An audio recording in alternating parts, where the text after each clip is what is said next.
art form that prides itself on self-expression, hip-hop has always been loud. And today, we're hearing that style of yelling in rap more than ever. Everyone from boisterous MCs like South Florida's Ski Mask the Slump God, baby, oh my nuts though. When I did the yelling part, I didn't let it go. I didn't let it be good until I actually got it perfectly. It's like you gotta bring it from like your core. Harlem's Sheck West. Oh, fuck. Shit, bitch. Yeah, Sheck West said I'm getting really rich. I was anticipating to change up the whole flow of the song because I was like, I want to hit them with like, they gonna think it's boring. And Comethazine of St. Louis. That boy said he wants some smoke, I pulled up with my blicky. Bitch, I keep my blicky. But hey, I just be screaming on this shit now. I don't know. I guess I'm pissed off. I don't know, bro. It's energy, yeah. But who were the first rappers to really make yelling on a track a trend? From its earliest days, hip-hop has always been a way to express yourself. From happiness to sadness and everything in between, MCs often spit their feelings on wax. In the beginning, MCs rapped to rock a party and usually played it cool, but Run DMC took it to another level with the help of their Def Jam Records producer, Rick Rubin. I'm the king of rock, there ain't none higher. Sucker MCs should call me sire. Back in like the 70s, we used to have all disco records with no beats hardly. So we had to find something to scratch. So we would take the heavy metal records and just scratch the drum part over and over. So that's how we came up with the heavy metal idea. Tracks like Rockbox and It's Like That mark some of the earliest examples of MCs yelling on their records. And while they weren't always yelling, in 1986, the group broke new ground in hip-hop by collaborating with Aerosmith on Walk This Way that took their popularity to new heights. She told me to walk this way, told this way. Around the same time, another Queens rapper and Def Jam signee, LL Cool J, brought an even more charismatic energy on songs like I'm Bad.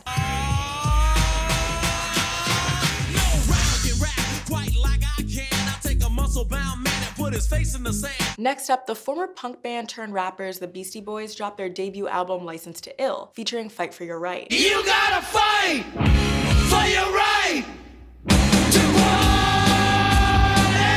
As hip-hop evolved over the course of the 80s, even more high-energy acts like the Fat Boys, Public Enemy, and NWA arrived, who sometimes, but not always, yelled at us. And then came Onyx. The Queens MCs came out swinging, both in their energy and literally, with their debut album Back to Fuck Up in 1993. Troublesome, extra double, I might come to beat him, defeat him, and mistreat him. So what if that I'm cheating? Now everybody wanna sound around me. Got the chorus from Nirvana, Smells Like Teen Spirit. That's where the idea came from. We wanted to have black people, hip-hop, go crazy, slam dancing in the gym just like that. Now we see that kind of thing at rap shows all the time. Their single Slam took over the charts, peaking at number 4 on the Billboard Hot 100. What I want our legacy to be remembered as is that we just brought that mad face to music. That's it, you know what I'm saying? That mad face, that slam dancing, that angst, that energy. And we saw Staten Island's legendary Wu-Tang Clan bring a whole new energy to hip-hop. If you want beat them, bring the buckets. Wu-Tang Clan ain't nothing to fuck with. What Wu-Tang is really as straight up, as raw. It ain't no cut in it. It ain't no speed or nothing, baby. It's straight up raw. The 90s gave us a number of other loud acts, like the Brooklyn duo MOP.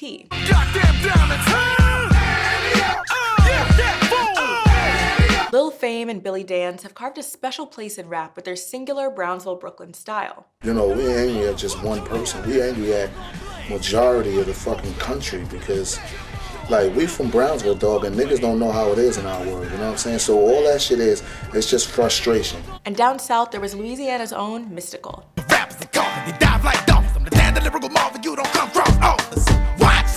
Mystical, how would you describe your style? I don't know. I have different, unique. You know, and I know that's broad, but that's what it is. Later, the world was also introduced to DMX, one of the loudest and most unforgettable rappers. Hey yo, what's my name? DMX and I be the best. You see the rest, they looking like they need a rest. I came out like that every dude wanted to be, you know what I'm saying? You know, ready for war. Ready for war. DMX's growls and gruff sound set him apart from his contemporaries and made his voice one that you couldn't ignore. I'm only 26, so I just was doing it, you know what I'm saying? And not even thinking about getting on, just doing it because I love doing it. You know what I'm saying? I like doing it, I like getting a response, you know what I mean?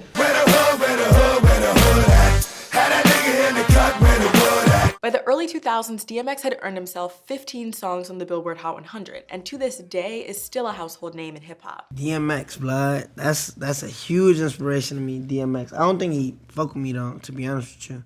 I don't think DMX fuck with me, but I always pay homage. Pop these niggas like a willy nigga. You a silly nigga in the hole with them Billy niggas and them Hoover niggas. The 90s also gave us 3 6 Mafia, whose impact is reflected in everything from today's rappers emulating their old flow to their old beats. Tell the club up, tell the club up, tell the club up, fuck the club up, fuck the club up, bitch, fuck the club up. As a whole, the late 90s brought us plenty of loud songs and rappers who sometimes yelled.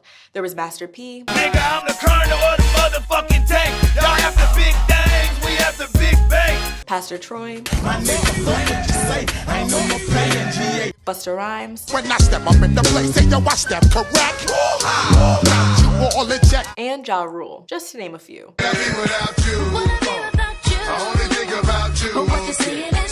But the early 2000s were arguably ruled by another rambunctious artist, Lil Jon. I got that north side with me. I don't give a fuck. Yeah, that south side with me. I don't give a fuck. Lil Jon started as a DJ, but his high-energy ad-libs and verses helped popularize crunk music and define the sound of an era. But there wasn't no cats in Atlanta making records for Atlanta people to get crunk and rowdy to. So as a DJ, I saw that and I was like, man, let's make a record. Lil Jon ultimately scored himself 21 songs on the Hot 100 and 8 top 10 hits, helping to cement his place in the soundtrack of that time. But as the early aughts came to a close and crunk began to fade, some point to Atlanta's Waka Flocka Flame as the next one in rap's lineage of yelling, along with being the father of today's loud style. And even Waka himself thinks so. A lot of these new artists now, you can really trace them back to like when you first came out. No, see, we're gonna rephrase that. I'm not one of the first. I am the first. Exactly. In my generation to carry exactly. it. Oh, let's do it. Hey, oh, let's do it. Yeah. Drug dealing music. His rowdy songs and intensity made him stand out from his peers. I don't have no formula. I just hear the beat, rap, and go hard.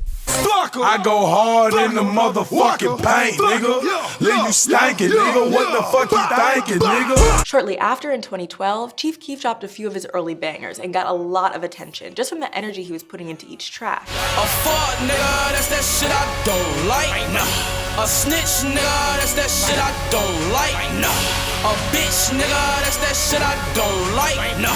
Sneak this us, that's that shit I don't like. Most of the words that you hear now, the slang shit, it came from like Chief Keef, like op, dot, like all that shit. Like everybody remembers where they were when the first time they heard them don't like. Of course, there were plenty of other artists, like Philly's Meek Mill, who became known for just how loud he is on the track, even if he isn't always yelling. Hold up, wait a minute. Y'all thought I was finished? When I bought the ass tomorrow, y'all thought it was rented? As the 2010s rolled on, we got even louder artists like OG Mako. Bitch, you guessed it. You was right. And OT Genesis. I was cooking up a key, trying to serve it to the street. Couple niggas had beef. Today, so many artists have taken this delivery to a new level, like the late XXXTentacion, whose posthumous album Skins features a distinct metal-influenced sound. 1 minute, good, 1 minute, and the next one's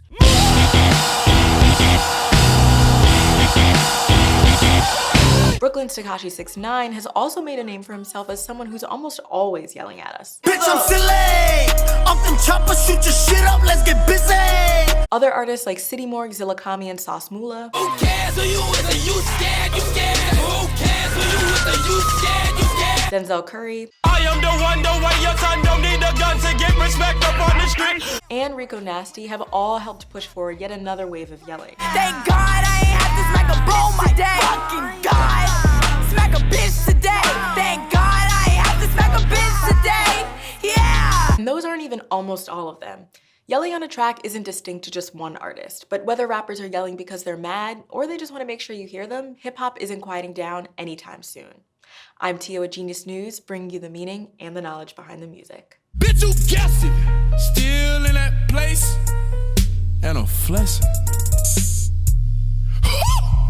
Bitch, you guessed it. I'm still with my niggas. Come and test us.